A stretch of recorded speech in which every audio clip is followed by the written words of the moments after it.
Quiet my soul, 'cause you're teaching me how to slow down. Good morning, River House. This is Pastor AJ. I'm so excited to be with you all this morning. I hope, like myself, you guys have been enjoying the 6 daily practices that we've been going through to develop this new rhythm of life. It just has been so encouraging and powerful to be just building towards something together. It's been a challenge to slow down, especially for you extroverts like myself. This season of quarantine is sometimes difficult, but it's been so powerful. And as I've been able to slow down and really just practice generosity, creativity, all those things, it has been so powerful just hearing the still small voice of the Lord. And the one word that's really been sticking out to me during this season is the word courage. I feel like now more than ever, the church needs to be the courageous people so that we can be the light and the hope that we're called to be. You know, all throughout Scripture, what we see in times of chaos and times of struggle, when there's suffering going on in the world, we just see Jesus and God speaking over us to be a strong and courageous people. Courage, we need courage to slow down. We need courage to remain hopeful. We need courage to be hopeful in this time. And as I've just been sitting in the story of David, I've just been so inspired and in awe of just the power of this man, particularly the story of David and Goliath, this boy, when all of Israel is just panicking because this Philistine is going to come and take their land. He was just a man of courage and stayed strong and defeated Goliath for the nation of Israel. And I was reading through the book of Acts this week, and Paul was in the middle of the storm in Acts 27. He was on a ship with 276 passengers, and there was such a violent storm that took place that they literally thought they were going to die. They said they didn't even know if it was night or day. There was such wind and chaos going on that they literally had no hope that they were going to live for tomorrow. But Paul went to the Lord and he sought his face and he heard from the Lord that not a soul was going to perish. And there's this beautiful part where Paul looks at everyone on the ship and he says, "Take courage, take heart, be strong. Not a soul here will perish. Not a soul here will die."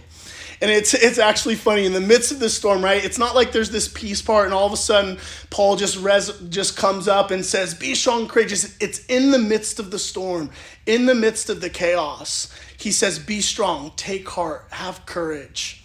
And it's really funny, like literally in the midst of the storm, everyone on the boat gathers around together and they end up having a meal. And after they have this meal together, it says that they were encouraged.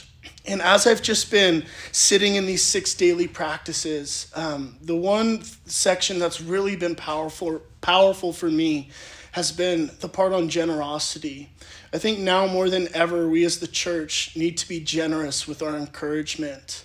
We need to be generous by speaking words of hope and life into people. The word encourage literally means to put courage inside of something, inside of somebody else. I heard a powerful quote this week that said, encouragement is like oxygen to the soul. And so as you're practicing generosity this week, I encourage you to be the one that is going to stand encouraged by releasing words of hope and life over people. Use your social media platforms because there are people in our church, there are people in this city that are struggling right now. It is hard. There's so much uncertainty, so much difficulty that is going on. People are losing their jobs. Income is going down. But we have an opportunity right now to be the light of the world, to be a city sitting on a hill. And I believe one of the ways that we can do that is by being a voice of encouragement, to literally put courage inside of this world to people so that they can endure with confidence and joy.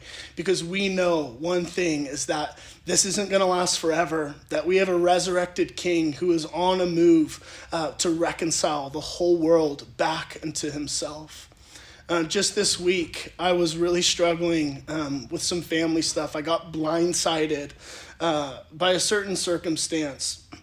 And I felt myself wanting to rush. I felt myself wanting to panic. And I literally, you know how it is, right? When something happens, when the storm happens, the first thing, our immediate reaction a lot of the time is panic, is to fear, is to go to it. And right when I started to feel panic come up in me, I got a text message from somebody in our church just with a word of encouragement, just saying, AJ, you're a strong man of God, that you are powerful and that you will get through this. And they didn't even know what was going on, but it literally, my soul just went at rest. My soul was able to breathe because of that word of encouragement.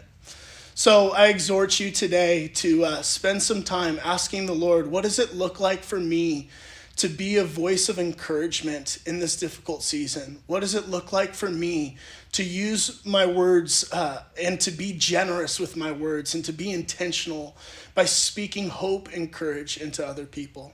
So be blessed today. Love you, River House, and miss you deeply. Quiet my soul, 'cause you're teaching me how to slow